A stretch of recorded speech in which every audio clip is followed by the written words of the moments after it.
Gubernur Sumatera Selatan bersama Wali Kota Palembang Ratu Dewa beserta jajaran melaksanakan sholat Id 1447 Hijriah di Masjid Agung Sultan Mahmud Badarudin Jayo Wikramo Palembang.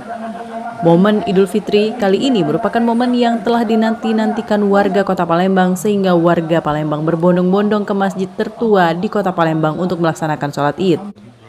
Wali Kota Palembang mengungkapkan bahwa nilai-nilai Ramadan harus terus dijaga dan menjadi semangat dalam membangun Kota Palembang yang lebih baik. Bersama Wakil Wali Kota, dirinya berkomitmen menjalankan amanah untuk mewujudkan Palembang yang berdaya dan sejahtera. Pembangunan dan masalah kemasyarakatan berkat sinergi dengan pemerintah provinsi, Kota Palembang, minta doanya semoga lebih baik ke depan.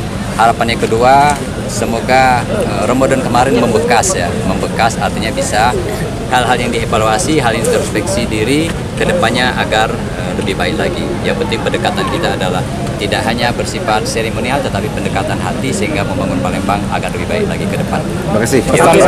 Pesan untuk masyarakat Kota Palembang sendiri, Pak Wali? Ya, tetap jaga kebersamaan, kekeluargaan, solidaritas, dan memupuk rasa kebersamaan itu butuh kesadaran kolektif dari pemimpin dan juga orang yang dipimpin, tapi sama lain.